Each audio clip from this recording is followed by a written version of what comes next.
Tim Komisi Percepatan Reformasi Polri, KPRP, yang diketuai Jimli Asidiki menyampaikan laporan hasil kerjanya kepada Presiden RI Prabowo Subianto. Salah satu poin penting dari rekomendasi KPRP adalah tidak mengusulkan Polri di bawah kementerian seperti yang diusulkan beberapa kalangan. Kapolri dan jajarannya tetap berada di bawah Presiden RI. Anggota KPRP Mahfud MD kepada media di Jakarta, Rabu, 6 Mei 2026. Kemarin menjelaskan, alasan tidak mengusulkan Polri berada di bawah kementerian adalah karena rawan dipolitisasi. Apabila Polri berada di bawah kementerian, maka akan rawan dipolitisasi. Oleh sebab itu, KPRP merekomendasikan agar Polri tetap berada di bawah Presiden. Ungkap mantan Menteri Koordinator Bidang Politik dan Keamanan ini. Menurutnya, secara politis lebih aman di bawah Presiden. Karena kalau diletakkan di bawah kementerian, sementeri-menteri diduduki oleh orang-orang partai sehingga bisa jadi dipolitisasi lagi. Namun, KPRP merekomendasikan agar pembatasan jabatan yang dapat diduduki anggota Polri di luar institusi kepolisian harus diatur secara limitatif. Dasar pengaturan pembatasan jabatan itu, kata Mahfud MD, akan diatur melalui regulasi karena menyangkut keperluan aparatur sipil negara, ASN. Berikut 6 poin utama rekomendasi KPRP, dilansir dari kompas.com. 1. Kedudukan Polri.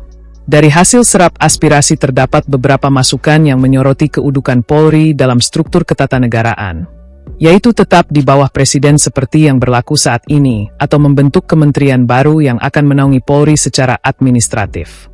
Dengan mempertimbangkan manfaat dan mudarat melalui beberapa pengalaman dan praktik yang dilakukan selama ini, serta memperhatikan konteks keindonesiaan, kondisi geografis dan karakteristik wilayah serta masyarakat, maka seluruh anggota KPRP bersepakat untuk tidak mengusulkan adanya kementerian baru dan kedudukan Polri tetap seperti yang berlaku saat ini.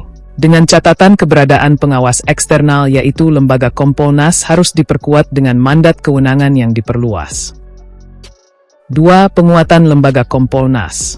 Konsekuensi dari kedudukan Polri yang berada di bawah dan bertanggung jawab langsung kepada Presiden harus diimbangi dengan penguatan lembaga Kompolnas sebagai lembaga independen, untuk memastikan bahwa Polri dalam melaksanakan tugas pokok fungsi dan kewenangannya berjalan efektif dan efisien, serta selaras dengan ketentuan perundang-undangan dan harapan masyarakat. Penguatan Kompolnas dimaksudkan agar dalam menjalankan tugasnya tidak hanya sebatas memberikan pertimbangan strategis di bidang administrasi Polri serta memberikan masukan terkait pemberhentian dan pengangkatan Kapolri, tetapi juga melakukan pengawasan terkait tata kelola di bidang pembinaan dan operasional Polri, serta investigasi dalam penegakan kode etik profesi Polri. Oleh karena itu, lembaga Kompolnas harus dilakukan pembenahan secara fundamental yang meliputi kedudukan, komposisi keanggotaan, mekanisme pengangkatan, tugas dan wewenang serta pengelolaan anggaran. Hal ini mendudukkan Kompolnas menjadi lembaga independen yang sepenuhnya melaksanakan fungsi check and balances terhadap Polri dengan kewenangan yang putusannya bersifat mengikat. 3. Pengangkatan Kapolri.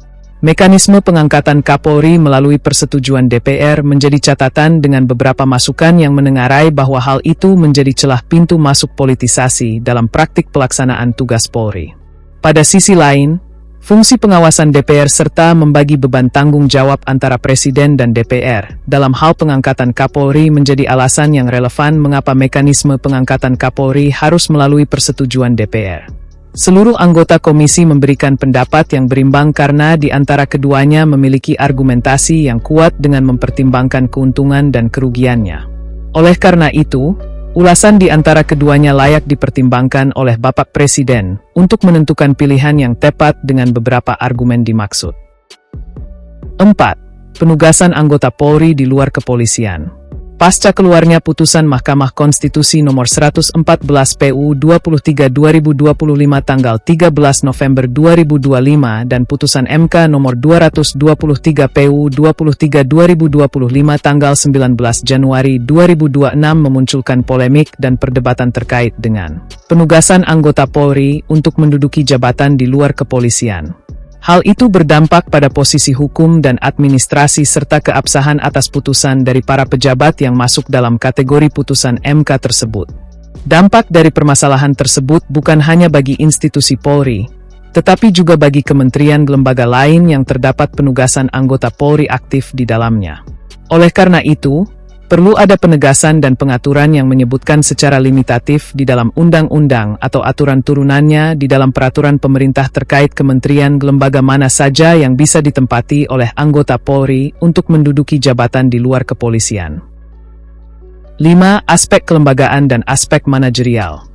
KPRP juga merekomendasikan hal yang substantif berkenaan dengan penyelenggaraan tupoksi Polri yang selaras dengan prinsip tata kelola birokrasi yang baik, good governance and clean government, yang tertuang dalam aspek kelembagaan dan aspek manajerial.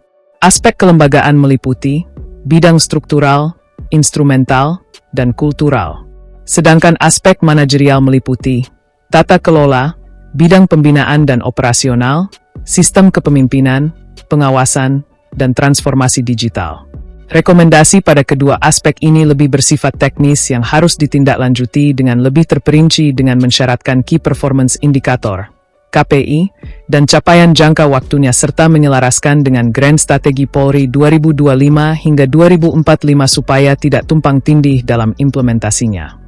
Pembenahan pada aspek kelembagaan dan aspek manajerial ini sekaligus menjawab berbagai keluhan, baik yang berasal dari internal Polri terutama dalam pembinaan karir dan dukungan sumber daya dalam pelaksanaan tugas. Juga yang terpenting adalah keluhan yang berasal dari masyarakat terutama dalam penegakan hukum dan pelayanan masyarakat. 6. Revisi peraturan perundang-undangan. Guna mengakomodasi beberapa rekomendasi tersebut di atas, perlu segera dilakukan revisi Undang-Undang Nomor 2 Tahun 2002 tentang Kepolisian Negara Republik Indonesia, beserta aturan turunannya baik berupa peraturan pemerintah maupun peraturan presiden serta revisi terhadap beberapa peraturan dalam lingkup internal Polri berupa 8 peraturan kepolisian, Perpol, dan 24 peraturan Kapolri, Perkap. Peraturan perundang-undangan baru tersebut diperlukan sebagai dasar untuk pelaksanaan reformasi internal Polri sampai tahun 2029. Di samping itu perlu juga dibuat kepres yang mengamanatkan agar Polri melaksanakan serta menindaklanjuti rekomendasi dari KPRP melalui tahapan jangka pendek, menengah, dan panjang.